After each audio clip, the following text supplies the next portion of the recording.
महाराष्ट्र में होगा सबसे बड़ा खेल। एकनाथ शिंदे के प्लान से उड़े उद्धव ठाकरे के होश।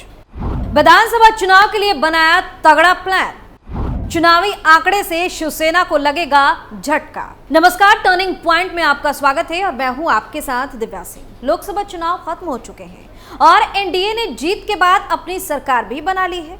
अब लोकसभा चुनाव के बाद कई राज्यों में विधानसभा चुनाव भी होने वाले हैं, जिसको लेकर सियासी सरगर्मियां काफी ज्यादा तेज हो गई हैं। कुछ ऐसे राज्य हैं जिनको लेकर काफी ज्यादा सियासत हो रही है।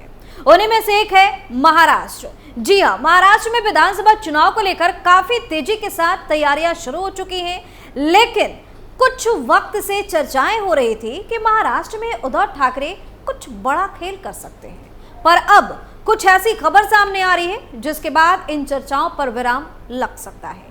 तो क्या कुछ है पूरा मामला, सब कुछ आपको पॉइंट टू पॉइंट बताते हैं। महाराष्ट्र में लोकसभा चुनाव के बाद सभी पार्टियां विधानसभा चुनाव की तैयारी में जुट गई हैं। इस बीच महाराष्ट्र के मुख्यमंत्री और शिवसेना के अध्यक्ष एकनाथ शिंदे ने बड़ा दावा किया है, जिसके बाद विपक्षी पार्टियों में भयंकर घमासान शुरू हो गया है।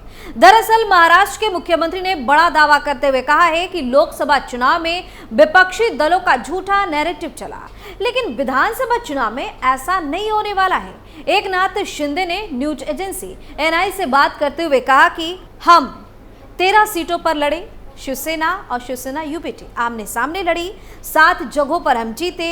19% वोट में 14.5% हमें मिले, सिर्फ 4.5% उनको मिले हैं। बाकी वोट कांग्रेस के वोट बैंक और झूठ के नैरेटिव से मिले हैं। ये नैरेटिव विधानसभा चुनाव में नहीं चलेगा। इतना ही नहीं, एकनाथ शिंदे यहीं पर नहीं रुकते। वो आगे कहते हैं कि शिवसेना के वोटर्स ने धनुष बाण यानी कि शिवसेना का जो चुनाव चिन्ह है उसको वोट किया। उन्होंने असली शिवसेना को वोट किया। विधानसभा में यही दिखेगा। कोकड़ में यूबीटी को एक भी वोट नहीं मिले। वो यानी कि उद्धव ठाकरे कहते थे कि गढ़ है। संभाजी नगर में कहते थे कि गढ़ है। वहां उनका उम्मीदवार तीसरे नंबर पर चला गया। कहां रह गया गढ़? जनता ने उनकी जगह उनको दिखा दिया। एकनाथ शिंदे ने कहा कि हम चुनाव के लिए नहीं, जनता के लिए काम करते हैं। हम जनता के बीच के लोग हैं, जनता को न्याय देने का काम करते हैं। हम जमीन से जुड़े लोग हैं। मैं सीएम जरूर हूं, लेकिन मैं कार्यकर्ता के तौर पर काम करता हूं। सीएम ने कहा कि जब वो यानी कि उद्धव ठाकरे कांग्रेस के साथ गए, तभी उन्होंने हिंदुत्व का विचार छोड़ दिया था। हिंदुत्व पर बात करने का उन्हें अधिकार नहीं है। वो अपने भाषणों में भी हिंदुत्व की अब बात नहीं करते हैं। दरअसल महाराष्ट्र के मुख्यमंत्री एकनाथ शिंदे के नेतृत्व में बनी सरकार को 30 जून को 2 साल पूरे हो गए। इस मौके पर मुख्यमंत्री एकनाथ शिंदे ने फेसबुक पर बयान भी दिया है। इस फेसबुक पोस्ट के जरिए सीएम शिंदे ने बिना नाम लिए शिवसेना ठाकरे समूह के प्रमुख उद्धव ठाकरे पर निशाना साधा। उन्होंने लिखा कि मैं इसे अपना सौभाग्य मानता हूं कि मुझे 2 साल पहले मंगल और पवित्र महाराष्ट्र के मुख्यमंत्री के रूप में सेवा करने का अवसर मिला।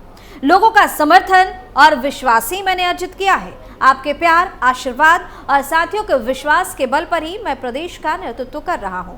एकनाथ शिंदे ने उद्धव ठाकरे पर तंज कसते हुए कहा कि आज 2 साल हो गए जब हमने असंग के साथ रहने वाले का साथ छोड़कर जनमन की सरकार बनाई और वैचारिक रूप से धोखा देकर हमने जनमन की सरकार बनाई। उन्होंने लिखा कि 2 साल के विकास और विश्वास का ग्राफ जनता के सामने है। इस मंच पर इसे पेश करने के लिए जगह कम पड़ेगी, लेकिन हमें सबसे ज्यादा गर्व इस बात का है कि हमने बाबा साहब के विचारों की पवित्रता को बनाए रखने का धनुष सफलतापूर्वक झुकाया है। यह संतोष की बात है कि उन्होंने बाला साहब के 80% सामाजिक सरोकार और 20% राजनीति के मंत्र को ध्यान में रखते हुए जनहित को आगे बढ़ाया। शिंदे ने लिखा कि लोकसभा चुनाव के नतीजों से साबित कर दिया है कि सभी शिवसेना समर्थकों, मतदाताओं ने हमारे इस रुख और फैसले का पुरजोर समर्थन किया है। इसलिए असली शिवसेना कौन है का विवाद पिछले 2 साल से सुलझ गया है। मेरा मानना है कि आने वाले विधानसभा चुनाव में लोगों को यह समर्थन और मजबूत होगा और एक बार फिर महायुति सत्ता में आएगी। आम आदमी ने सरकार पर जो भरोसा दिखाया है वही महागठबंधन सरकार की असली कमाई है। इस विश्वास का कर्ज चुकाने और इस विश्वास को कायम रखने के लिए शिवसेना सदैव तत्पर रहेगी। मैं आपको विश्वास दिलाता हूं कि यह शीघ्र होगा।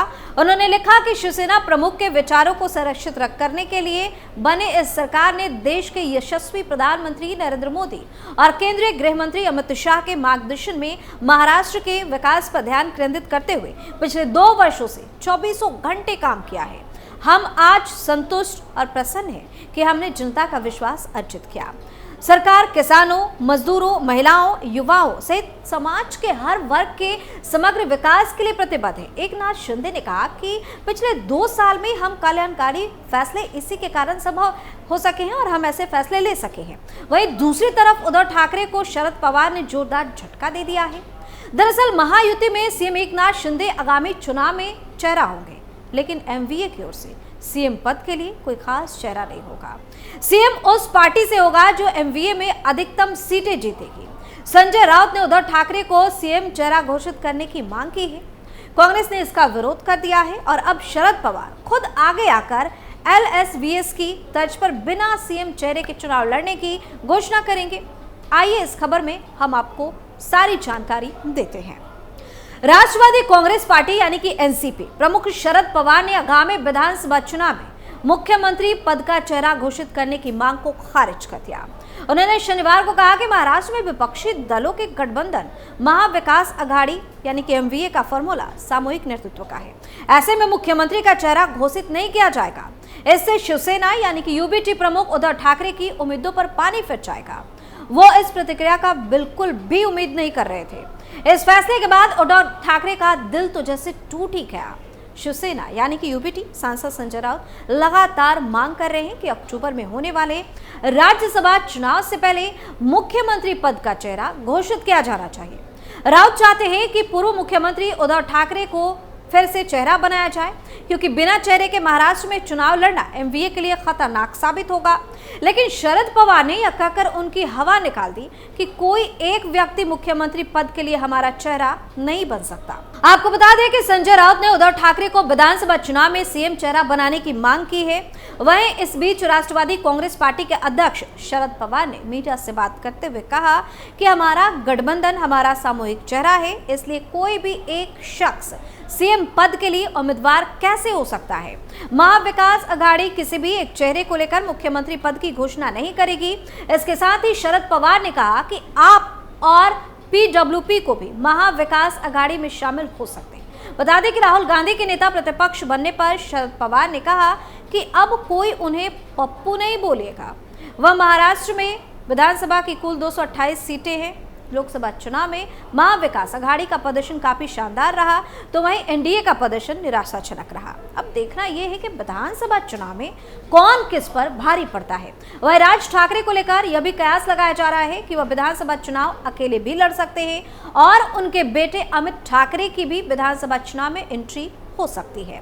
महाराष्ट्र में इस साल के आखिरी में विधानसभा चुनाव होने वाले हैं। इससे पहले पक्ष विपक्ष में वार पलटवार जबरदस्त तरीके से जारी है।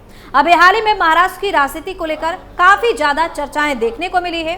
यानी कुल मिलाकर महाराष्ट्र में एकनाथ शिंदे बाजी पलटने के मूड में नजर आ रहे हैं। अगर वो कुछ बड़ा खेल करते हैं तो विधानसभा चुनाव में उद्धव ठाकरे की राहें मुश्किलों भरी हो सकती है।